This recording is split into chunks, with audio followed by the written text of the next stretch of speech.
Hi everyone, welcome back to the channeling series. And today I have a message from the Oracle cards, and it's the heart chakra. So, everyone who's landed on this video, you somewhere have a blocked heart chakra. All right. Now, the specific message for today is about love language. All right. So, what is your love language? All right. So, let's first understand the meaning, right? And then I'll help you decode your love language.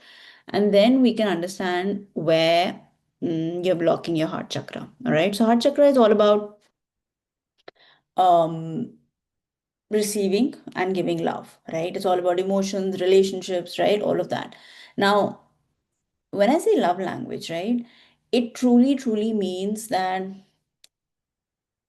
while you were growing up, right, with your parents, right, or your caretakers, the adults in your life, right, in the beginning of the first 4, 5, 7, 10 years, right, are the ones who help you create your love language, right? Not just your parents, but also, your friends, people around you, everybody that you grew up with, right? When you understand the concept of love, right? And when I say love, right, of course, in the beginning, when you're growing up, that's not romantic love. That's literally the love of, a parent, the love of a caretaker, the love of, a friend, right? All of that, the love of a teacher, love of, people around you, right? So that kind of love is what you perceive as your love language.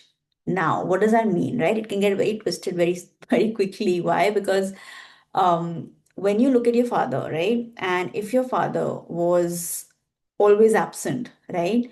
But he was working very hard, right? So his love language or his way of showing you love was by working so many hours, right? Outside the home. So for you as a child, you interpret, of course, now this is all based on your interpretation, your inner child's interpretation, right? So you interpreted being deserted or being abandoned as love, right? So, what repercussions will this have in your adult life? In your adult life, suppose now you are in a relationship, right? Now, what happens is in most of your relationships, you tend to either abandon your loved one, right? Or your partner tends to abandon you, right? And you feel like that's love because that's what you see, or that partner is always away from you. You're always in a long distance relationship, or there is always a sort of a situation where you guys get separated, right? So that's your love language, right? Or if your mother has been very possessive, for example, right, or very controlling in your life, all like the first 10 years of your life, then and that's how she showed her love to you. Your love language then becomes of a person who is very possessive and controlling, and for you that is love, right?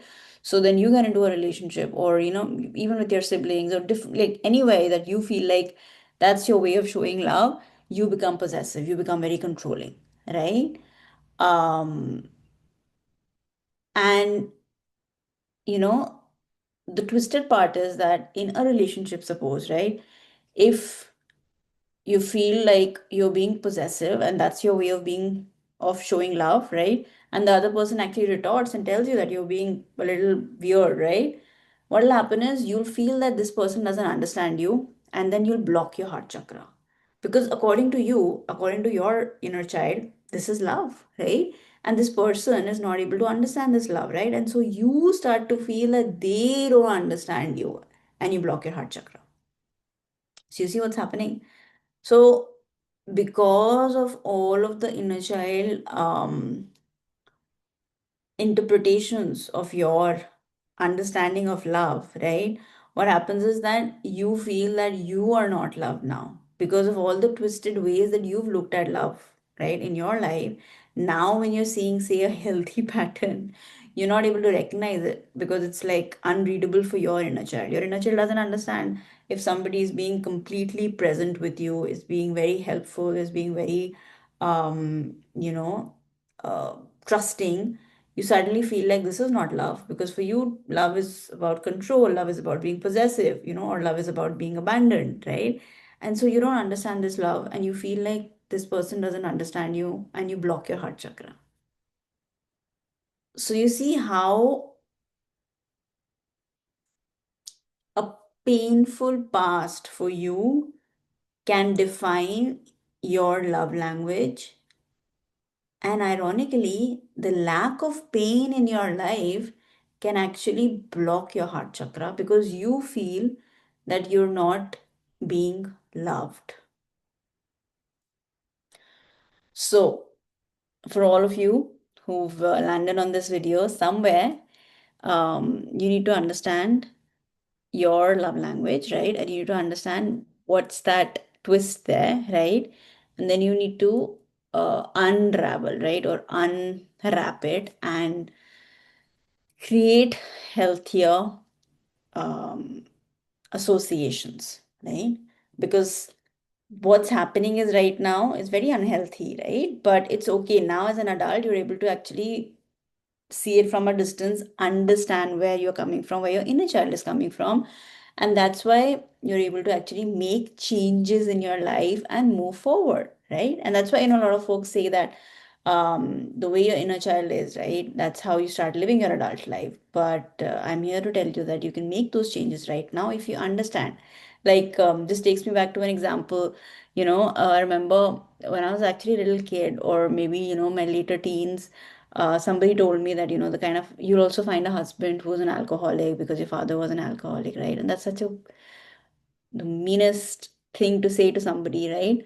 But this happens a lot, right? I've heard so many folks tell me, like in my coaching, healing, work, that they've been getting this a suggestion or whatever by doctors, by therapists and all of that, and actually, I'm here to burst that bubble that there is a definite connection there, right? And the connection is that of the inner child, right? The inner child is used to seeing love, is used to seeing that masculine energy in a certain way. And for example, now every alcoholic is not the same, right? For some alcoholics can be abusive, some can be violent, some can be distant, some can be different personalities, right?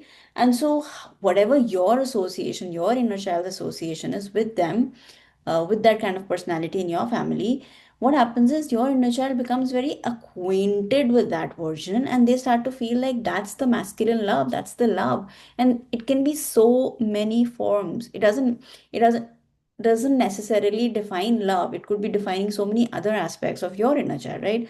And that is something that where this work actually comes in. You need to understand what are your associations, what did your inner child interpret, right? It'll be different for some. Like for me, it can be a different experience of living with an alcoholic. For someone else, it can be absolutely different.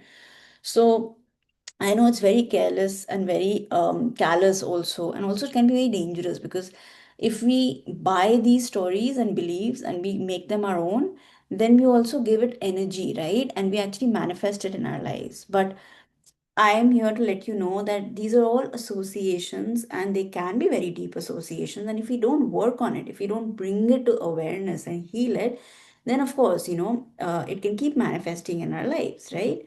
So it's up to you to take 100% responsibility for your life, to understand your inner child, to connect with your inner child, to coming back to today's video, to understand what your love language is, right? Decode it, right? And of course, work with somebody who can help you decode it if you can't do it on your own. And once we know what it is, then we can work on it and we can change those associations to something healthy, right? You'll then start to trust people who you will start looking at love as something that's very fulfilling. You'll start looking at love as a person who can stay, right? As a person who can be responsible, right? As a person who can actually give love back to you, right? Person who's available, right? So many associations. It completely depends on what your love language is, right? So today's message was for all of you folks who've blocked your heart chakra because of your understanding of love and because of your associations with your inner child, right? So, that was the message for today. I hope it resonated. Do write heart chakra in the comments so that I can make a again a longer video on how we can work with our love language and change it, right? If we want to. So I will be back tomorrow with another message. Till then, signing off, Anisha Das from Zarya Healings.